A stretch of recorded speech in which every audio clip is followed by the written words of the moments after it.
Have you ever walked into a room and completely forgotten why you went in there in the first place? Or picked up your phone, stared at it, and couldn't remember who you were about to call? You're not alone. Moments like these happen to all of us, especially as we get older. But here's the truth most people don't tell you. Just because you're getting older doesn't mean your mind has to slow down. In fact, your brain is a lot like a muscle. And just like your body needs movement to stay strong, your brain needs stimulation to stay sharp. After 60, many people worry about forgetfulness or feeling mentally foggy. But the great news is it doesn't have to be that way. There are simple, enjoyable hobbies that can actually rewire your brain, helping you think clearer, feel more energized, and stay more connected with the world around you. Today, we're diving into something that matters more than ever, keeping your mind sharp, your spirits high, and your days filled with meaning. We're going to explore 3 hobbies that aren't just fun. They're backed by science to help your brain grow new connections, boost memory, and improve your overall mental well-being. And the best part? You don't have to be a genius or an athlete to enjoy them. These are things you can start right now, no matter your background or experience. Let me ask you this. When was the last time you truly learned something new? Not just read the news or watch TV, but actually sat down and tried something unfamiliar. That feeling of struggling a bit at first, but then slowly starting to get it. That's exactly the kind of brain activity we want to tap into. So let's begin with something that might surprise you. Learning to play a musical instrument. Now, I can already hear some of you chuckling. At my age, I can't even remember where I put my glasses. But hear me out. You don't need to become the next Mozart. In fact, just the act of learning, pressing a few keys on a keyboard, strumming a simple tune on a ukulele, even tapping rhythms on a drum, starts lighting up areas in your brain that haven't been used in years. Music activates both sides of your brain at once, improving memory, coordination, and even emotional health. There was a study done with seniors who took piano lessons for just a few months. Not only did they enjoy the experience, but they also saw noticeable improvements in their memory and mood. Why? Because learning music challenges your brain in a deeply engaging way. You're reading notes, moving your fingers, listening for pitch. It's like a full workout for your mind. And let's not forget how soothing it can be.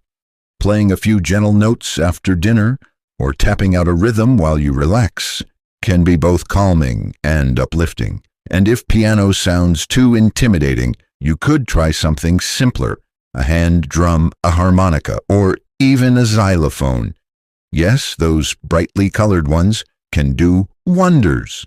The goal isn't to perform in a concert. It's to keep your brain alive, awake and learning. Now, once you've gotten a taste of musical joy, let's shift gears to another hobby that's equally powerful, painting or drawing. Again, don't worry if you haven't held a paintbrush since school. This isn't about creating a masterpiece. It's about expressing yourself and giving your brain a chance to stretch creatively.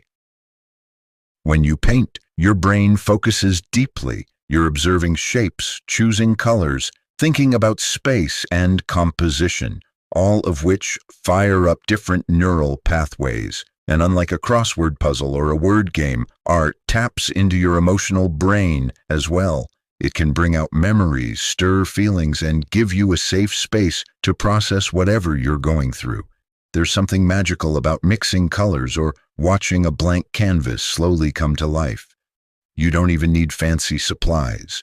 A cheap set of watercolors, a pad of paper, and a few brushes are more than enough to get started. And if painting isn't your thing, try sketching with pencils, coloring in an adult coloring book, or playing with clay. It's the act of creating that matters most. What's truly beautiful is that making art doesn't just improve your brain's function, it also improves your mood. Many older adults who take up painting report feeling calmer, more focused, and even more confident. And that confidence spills over into other areas of life. Suddenly, you're not just getting by, you're thriving. Now let's talk about something that might seem less creative, but is just as powerful, our gardening. Yes, getting your hands in the soil, planting flowers or vegetables, and tending to them day by day is more than just a relaxing pastime. It's one of the most brain-boosting hobbies out there. Think about it. When you garden, you're using memory to recall planting schedules, attention to monitor growth, planning to arrange your space, and physical coordination to dig, water, and prune. And that's not all. Research shows that gardening does, because here's the thing, your brain loves novelty. It craves it. It lights up when you try something new, especially something that challenges you in just the right way.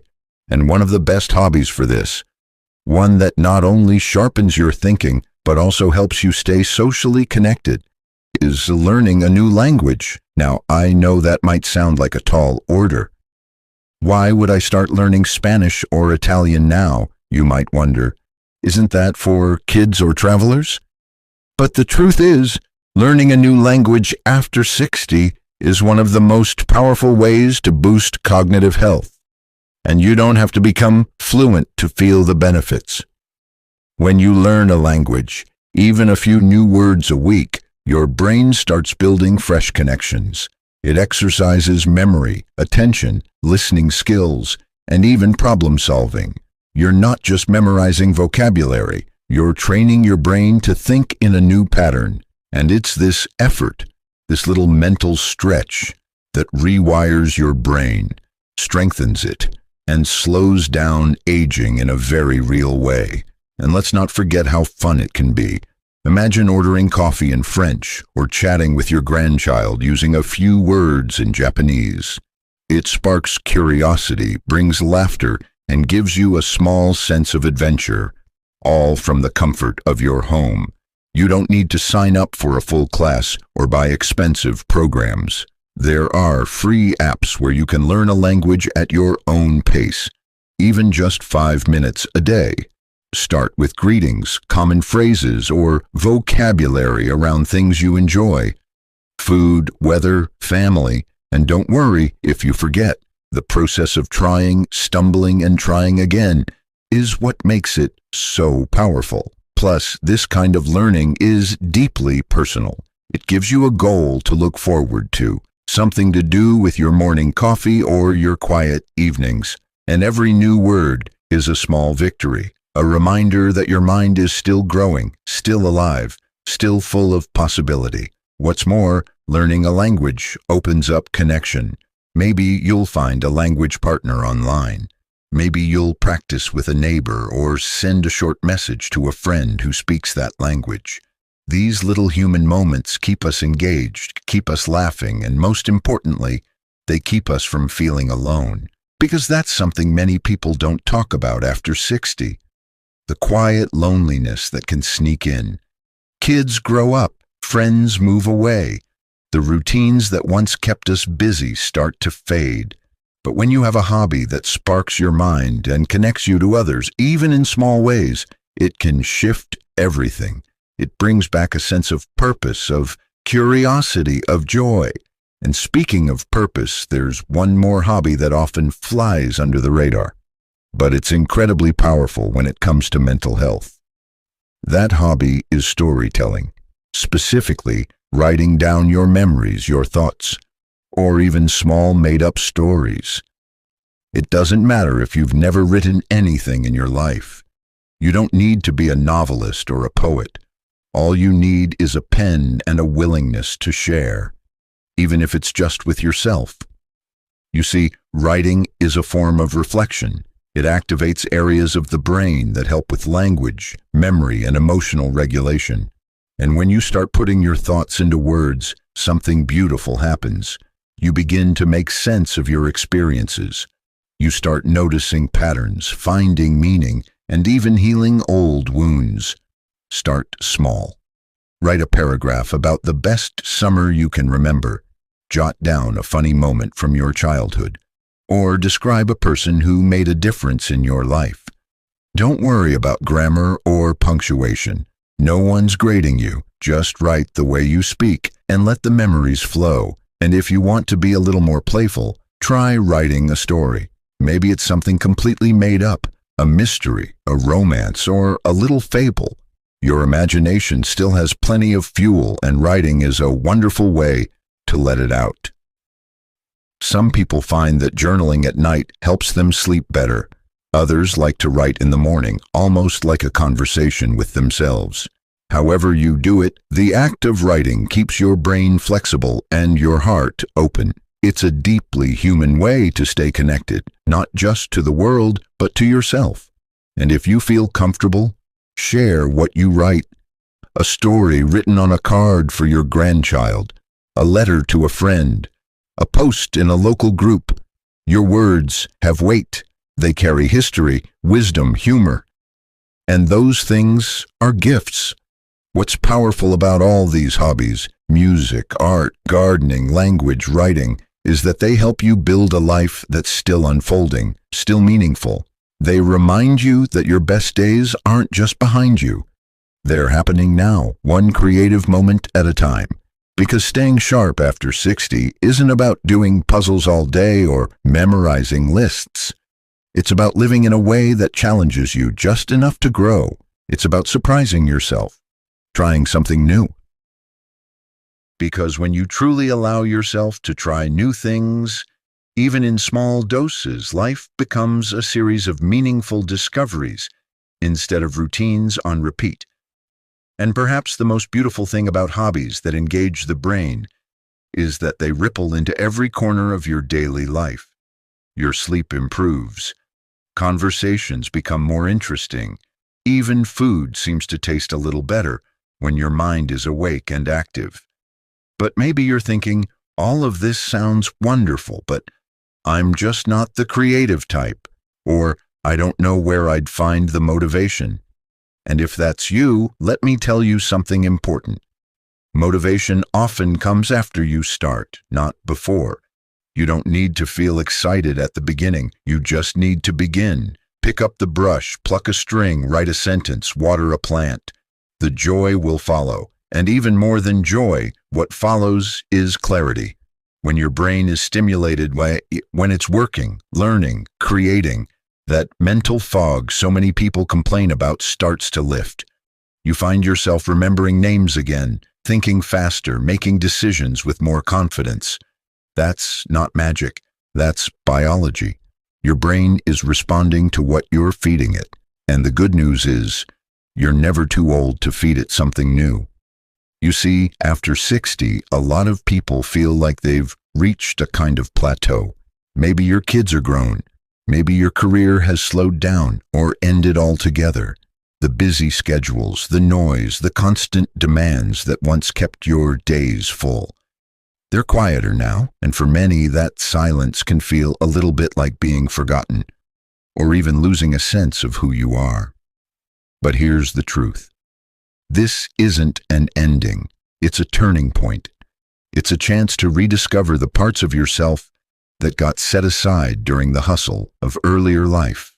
The curious part, the playful part, the imaginative part. Hobbies that rewire your brain aren't just exercises, they're invitations. They invite you to show up for your own life with fresh eyes, with purpose, and with joy. And joy, my friend, is powerful. It brings energy, it brings lightness. It reminds us that there is still so much to experience, even in familiar places, even in our own homes. Think about it this way. When you try something new, whether it's music, painting, learning Spanish, growing basil, or writing down your childhood memories, you're not just passing the time, you're strengthening your brain's connections. You're keeping it alert, flexible, resilient. And this doesn't just help with memory or focus, it helps with emotional well-being too. You feel more in control, more optimistic, more connected to the world around you, and connection is key. Maybe one of the most underrated ways hobbies help us stay sharp isn't just what they do inside the brain, but how they bring us closer to others. Sharing your painting with a friend, teaching your grandchild how to say hello in Italian, swapping garden tips with a neighbor, reading a story you wrote out loud to someone who loves hearing your voice. These little moments aren't little at all. They're what give life its warmth and color. They keep us from becoming isolated. They remind us we're still part of the world. Still contributors, still creators, still needed. If you've ever thought, what's the point? I'm too old to start something new. Please hear this.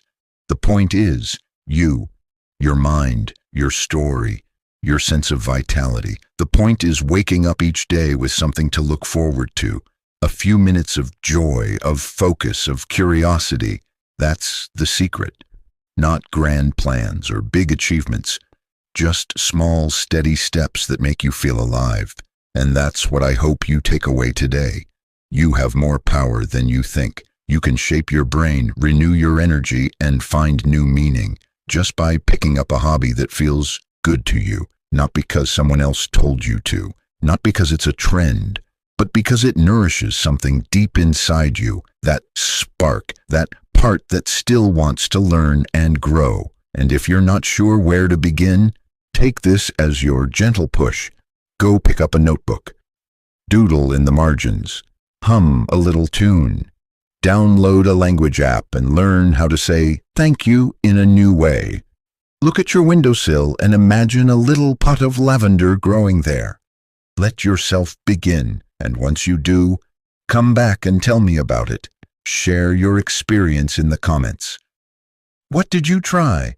How did it feel? What surprised you?